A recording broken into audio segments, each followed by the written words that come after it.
Hi everyone, I'm trainer Amy Jo with Athlean-XX for Women, and today I want to give you some effective tools, tips, and exercises for the worst ones for the glutes. So a few of them are some tips that I want to give you, and a few of them are exercises to avoid.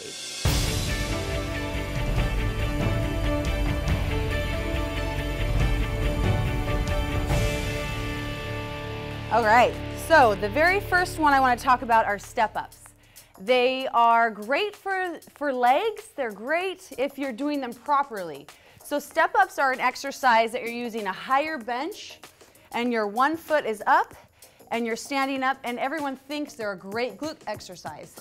So when you're stepping up, the one problem that I have is this back toe right here. Usually we hop up off of that back toe. That's the main problem right there. So yes, it's working the leg and it is working the glute if you're doing it properly. So this is a good exercise, but you might want to focus way more on pressing through this heel and not as much on the toe. So the higher the step, yes, that's going to target the glutes more, but then you're also going to need to push off of that toe a little harder to step up. So when we're pushing up, you want to rebound slowly here and focus more on coming back up again on that heel. So just take it a little slower if you're going to continue to do step-ups. If you're not feeling them the way you should, then forego them and move on. There's several other great glute exercises that you can focus on. So that's one. The other one that I wanted to talk to you about is hitting different angles with the glute. So not only do we want to involve squats and deadlifts and hip thrusts, you're hitting a certain plane of motion. You're focusing on a certain plane all the time. The mistake is that we're never changing directions. So you want to make sure that you're hitting the glute differently, because there's three major glute muscles that create the entire butt. So we want to hit all of them, not just one of them. And that's what you're doing when you're just doing hip thrusts and deadlifts and squats. You're moving in one motion. It's up and down. So focusing on other things like this, side movements, side to side squats, or the curtsy lunge where you're going behind.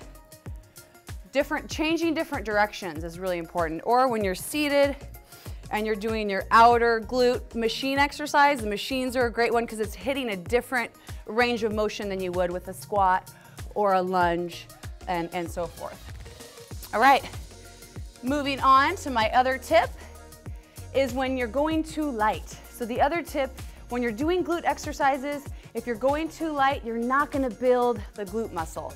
The glute are sleeping giants, so to speak. So we want to make sure that you're attacking them with a full force. If you go too light, you're never going to put enough pressure on the glute muscle to actually grow and be torn down to grow new muscle fibers and bigger muscle fibers. So focus on going heavy enough. My next tip is lunges.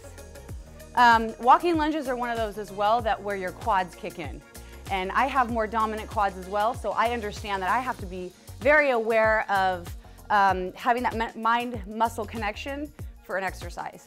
So when you're doing a walking lunge, right here, our leg likes to kick in and perform that exercise versus so much on the glute.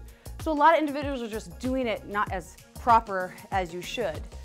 So if you feel like it's an effective exercise for you and the next day after doing walking lunges, your glutes are sore, then that probably means you're doing it properly and you have a great mind-muscle connection with the glute.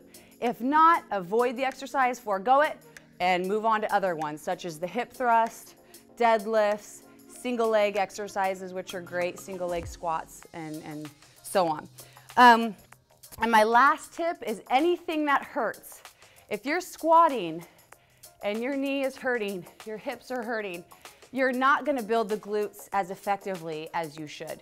It's just going to promote more injury and it's going to slow you down from progress. So my last tip is to remember that you don't want to do anything that is hurting you. So avoid those. Stick with exercises that are safe for you and effective. All right, so hopefully these tips, certain exercises are definitely letting you know the best way, the most effective way to target the glutes and the worst way. Leave me a thumbs up, comment below of some other exercises that you think just aren't as effective. Thanks for joining me. I'm Amy Jo. We'll see you next time.